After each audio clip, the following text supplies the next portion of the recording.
Бәріне сәлем, қалайсыздар, қыздар? Көптен бері ютубқа ештеңе түсірмедім, біраз уақыт өтіп кетті. Бүгін не жайларым айтсам екен деп ұзақ ойландым. Бірақ жаңағыдай реалитимнің результаттарынан кейін, студенттердің результаттарын көріп, мен негізі именно веб-дизайнға келетін болсам, тегін қандай әрекеттер жасай алады екенін деп ойладым. Мысалы, ең бірінші тегін дүние Figma. Ол баннер жасау, обложка жасау, рилстардың обложкаларын жасау, товарный карточка жасау, тағыда презентацияның дизайн жасау. Енді өте көп, даже логотип жасауға да болады Figmaмен. Ең бірінші Figmаны изучать ететін едім. Ютубта Figma жайлы тегін сабақтар өте көп. Менің де парақшамда тегін сабақтарым бар. Жай баннерді жасау, сондай сабақтарды көріп-ақ кез келген нәрсені істей алатын боласыздар. Ең бірінші новичоктарға содан бастау керек деп едім. Өйткені Figmaмен жұмыс істеу негізі Photoshop'тың не деп айтады, улучшенный формат ретінде қабылдаймын. Типографияға қатты келмеуі мүмкін, бірақ именно графикалық соткадағы, компьютердағы дизайндарға өте керемет келетін программа. Пайдалануға өте жеңіл, үйренуге өте жеңіл. Тек қана бұл жерде кейін үлкен обучениеге өту керек болады. Өйткені свободный доступтағы материалдарды үйренесіздер, қолдарыңыз үйренеді, бірақ ары қарай продажаға айналдыру кішкене үлкен жұмыс болады, чекті айналдыру, соның бәрін маманнан үйрену керек. Одан кейін ең екінші мен айтатын едім, вкус қалыптастыру керек.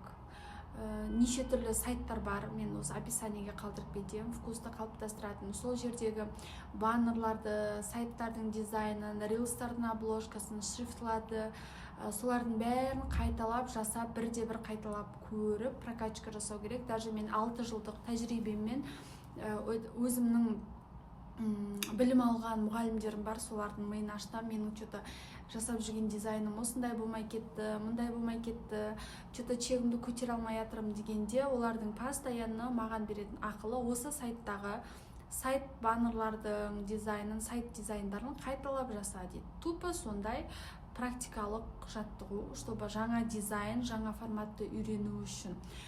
Мысалы, кез келген мамандықтың ішінде айтады ғой, 10.000 сағат жұмыс істесең, сен профисің, 20.000 сағат жұмыс істесең, сен профисің деп.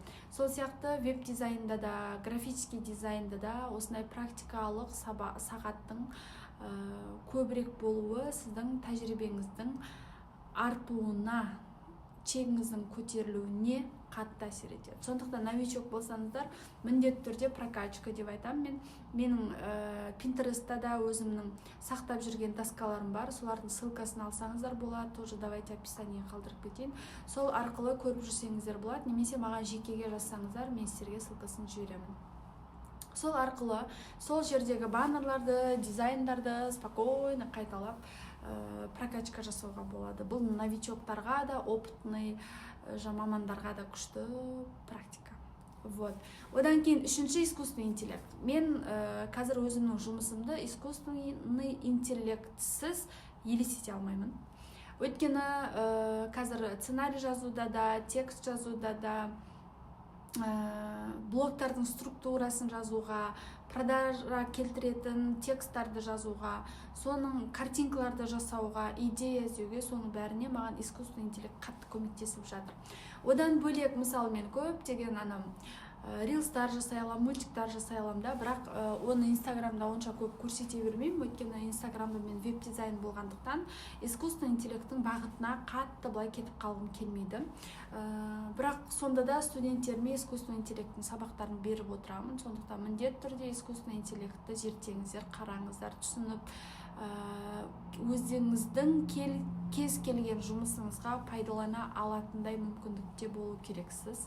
Жаңағыдай рецепт сұрау, дәрі сұрау, диагноз қою деген нәрсеге емес, именно профессиональный түрде контент план жазуға пайдаланыңыздар. Сөйтіп біртіндеп сіздер искусственный интеллектті пайдаланып үйренетін боласыздар. Және де мынадай адамдардың қателесіп жүрген нәрсесі бар. Мысалы бір искусственный интеллектті алсам, сол бір жерде видео істейсің, бір жерде картинка істейсің, бәрі бір жерде деп. Ондай нәрселерге алданбаңыздар. Мен қазір көп адамдармен кездестіріп жүрмін. Осыны алсаңдар бүкіл искусственный интеллектке ақша төлемей бір жерге ғана төлеулеріңізге болады деп түсіндіреді екен. Бірақ это не так.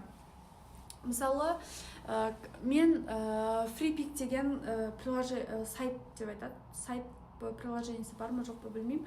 Сонымен жұмыс жасаймын, бірақ оның ішінде картинкаларды безлимитный жасайсың, және видеоларды именно VO3 деп айтамыз қазір. Ол қазақша озвучка. Қазақша жаңағы сіздің персонажыңыз өзінің аузымен қазақша эмоция беріп, солай сөйлеп тұрады. Сондай видео жасау үшін сізге VO3 керек болады. Ол отдельно бөлек сайт. Бірақ на FreePic-тің ішінде де VO3 бар, бірақ ограничениесі бар. Сондай нәрселерді имейте в виду. Бір сайттың ішінде бүкіл функция қосылған болса, ол жерде определенно бір моменттерде ограничение болады. Безлимитта, мысалы, картинка ғана жасай алсаң, уже видеоға ограничение болғандықтан, көп болса сен 70 суреттің анимациясын жасай аласың. Сондай мен көп клиенттерім, кеше мысалы басқа бір клиентке FreePic-пен VO3-дің подпискасын алып беріп жатырмын. Ол жерде мен түсіндіріп жатырмын да, сіздер ай сайын тупо ала бермеңіздер деп та. Мысалы FreePic-ті алдыңыз, пайдаландыңыз, сол жердегі картинка жасайтын генерацияңыздың уақыты бітіп қалған кезде барып ана VO3-ді пайдалансаңыз болады. Бірақ егер 70 кадрдан көп болса, онда сразу екеуіне де бірдей подписка алыңыз деген сияқты. Мысалы фотосессия жасауға да өзінің искусственный интеллектке арналған сайттары бар. Мысалы именно сайттың дизайна керек элементтердің бәрін мен мысалы Midjourney деген сайттан аламын. Midjourneyда андай тастар, там гүлдер, мынадай ключевой сондай мелкий элементтер четкий, прямо как будто живой көріп тұрған сияқтысын солай жасайды. Мысалы оны да андай сразу бәріне подписка алып алудың қажеті жоқ. Керек моменттерде ғана сөйтіп подписка жасап тұрасыздар. Сондықтан міндетті түрде подписка алған кезде автопродлениені өшіріп тұрыңыздар. Это очень важно. Өйткені автоматты түрде ол сіздерден ақша алып қойса, сіздер егер оны кейін пайдаланбайтын болсаңыздар, ақшаларыңыз босқа кетеді. Вот, искусственный интеллект. Мен даже искусственный интеллектті тек қана жұмысқа емес, даже өзім балаларыма да пайдаланамын. Там салған суреттерін тірілтемін, өздерінің салған суреттерімен раскраска жасап беремін, оларға қазақша мультиктер жасаймын, және динозаврлардың персонаждарын жақсы көреді, соларға қатысты көптеген мультиктар, персонаждар придумать етемін, легомен, например, да. Сондай моменттерде мен балаларымның қазақтандыруына күшті көмектеседі.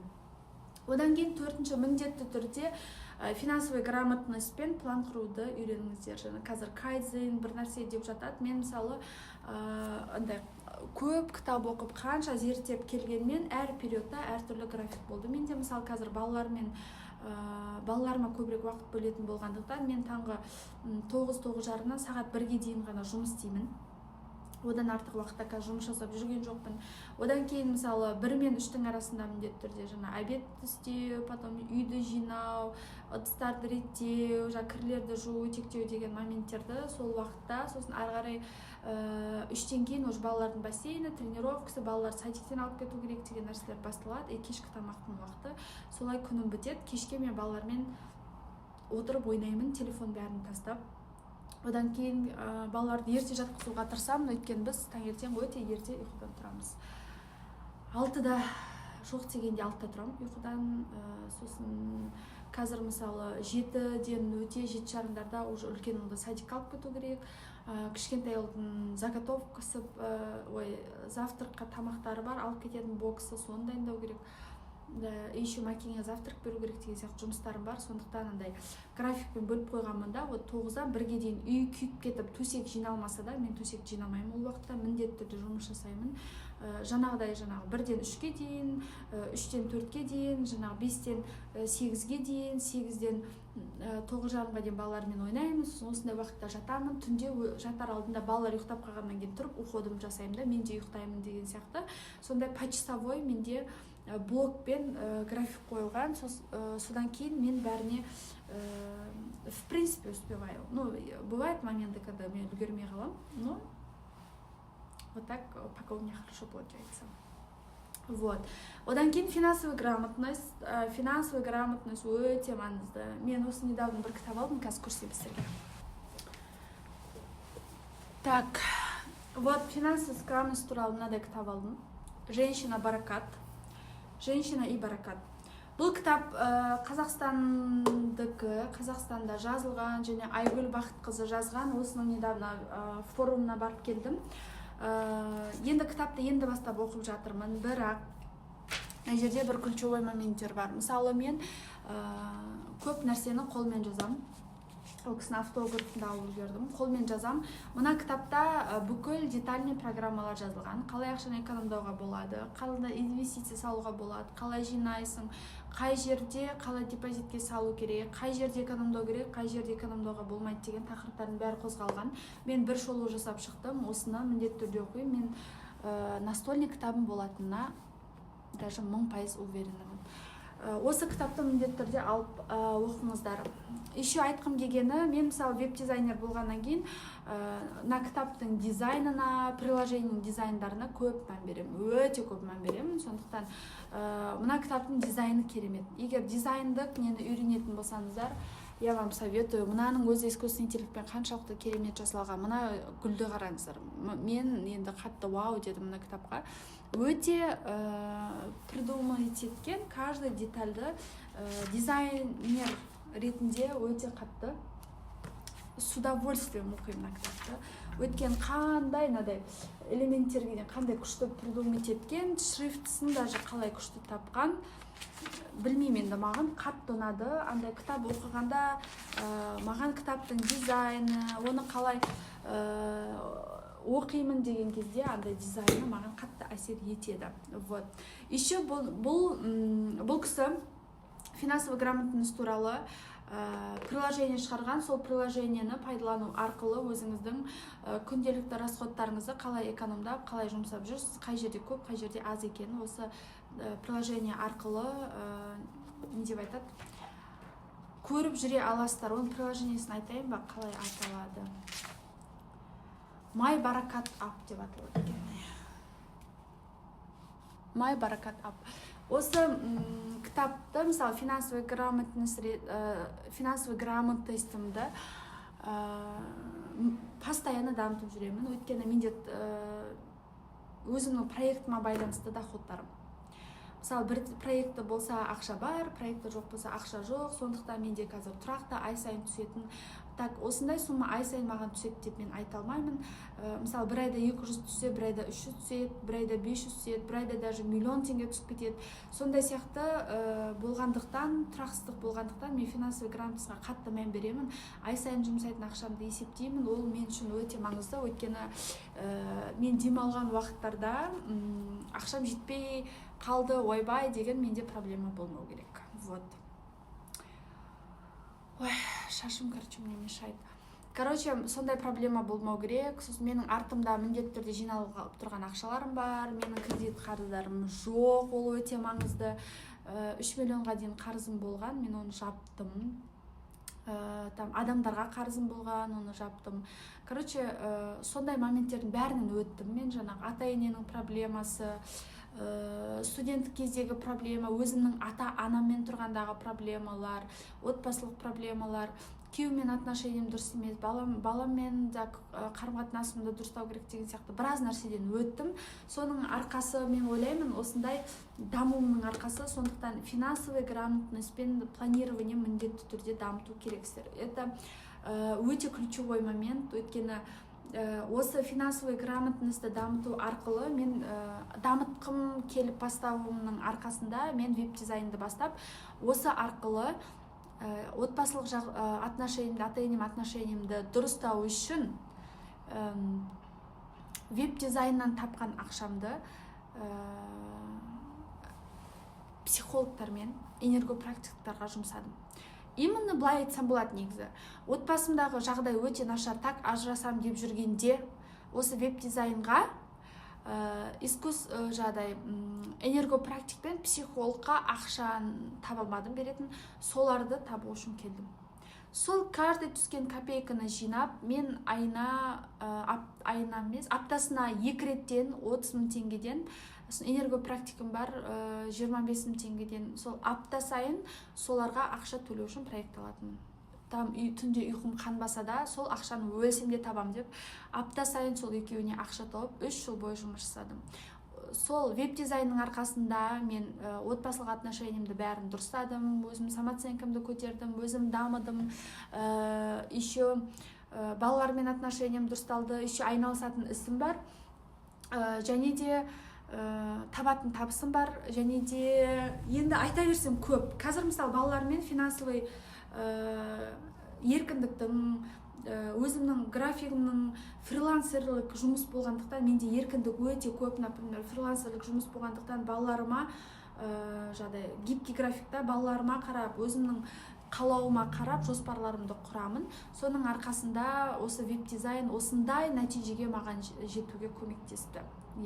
Сондықтан міндетті түрде дамуды ұмытпаңыздар. Финансовый грамотностьпен план құру өте маңызды. План құра білсеңіздер, мен жеке өмірге де план құрасыздар ғой.